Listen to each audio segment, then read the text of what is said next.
I am Ray, and I know that God wants you to stop fighting your thoughts. You see, you can't have war and peace at the same time.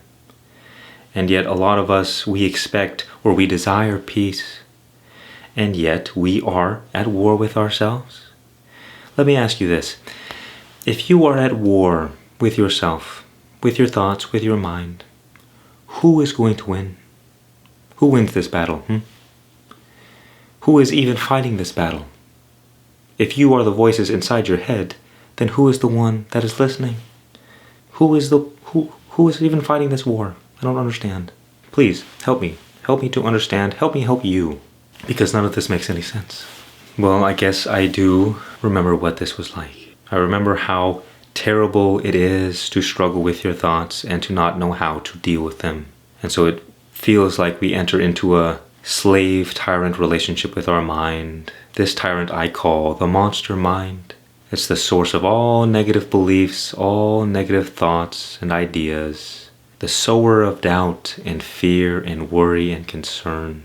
That which seeks to bring us down.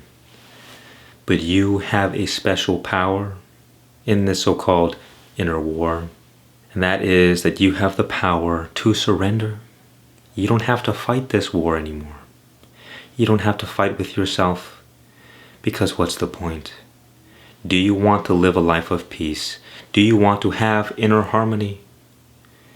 Do you want to be happy? Because if you want any of these things, then you can't betray your words with your actions. That is, you can't continue fighting with yourself.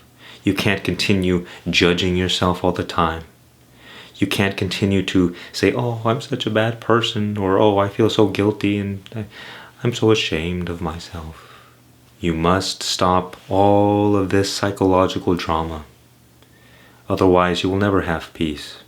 Because when you are caught in the mind storm, you are getting pulled all over the place by your changing thoughts.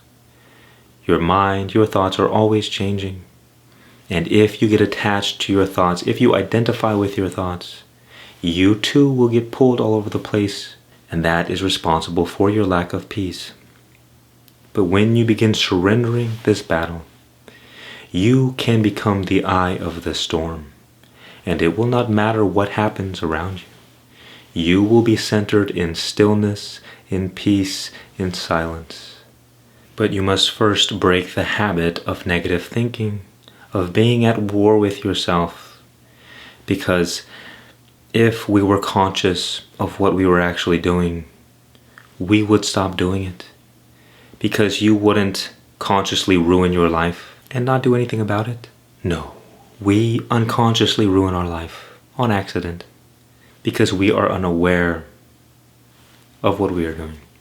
And we are unaware that we can stop doing what we are doing. You see, every time you begin ruminating on a negative thought, when you begin fighting yourself or judging yourself, you have the power in that moment to stop and be aware of what you are doing. And in that moment, you will have a choice. And that choice is, well, do I want to live a better life? Or do I want to continue drowning in my own misery? Because ruminating upon negativity of any sort does nothing but to take away your peace. If you can practically ask yourself this question every time you get caught in the mind storm, it becomes easier to choose. Even just becoming aware of these unconscious tendencies, these negative thinking patterns, you break the habit of negative thinking. Because it is only when these negative thoughts are allowed to snowball out of control do they get away from us and we can do nothing about them. But if at the first sign of getting caught, the moment you become aware, you kill that momentum. You stop the negative thoughts from being able to feed off your energy. And if you can keep becoming more and more aware every day, the more you cultivate awareness, the easier it is to stop. At first, you might ruminate for 10 minutes and then say, oh wow, you might be surprised that you were actually completely unconscious for 10 minutes. And then the next time, maybe 7 minutes. And then the next time, maybe you realize in 5, 3, 2, 1. Sorry, I didn't mean to scare you. The point is that if we want to begin bettering our lives, we have to begin paying attention to our thoughts, to be aware of our thinking patterns, because our thoughts are one of the primary ways we create our reality. And if we do not make the unconscious conscious, it will direct our life and we will call it fate. We will not understand why things are happening the way they do, why we are going through all of this suffering and problems and struggle. And we will curse the world and say, why me? Well, you must wake up to your power. Only then can you change it. Only through awareness is change possible. Because if you're not aware of a problem, you cannot do anything about it. If you are not aware of the source of the problem, you cannot do anything. Just try. It cannot be done. So just take the time to observe yourself. Observe your words, observe your thoughts, observe the way you react, not only to your thoughts, but to your experiences as well. Embark on a journey of self-discovery. Seek to know thyself. Because the more you know yourself, the more you will understand why your life is the way it is. Because the reality around us is nothing but a reflection of what is within. And by changing what is within, you can change your reality. I am Ray. Please share your thoughts in the comments down below.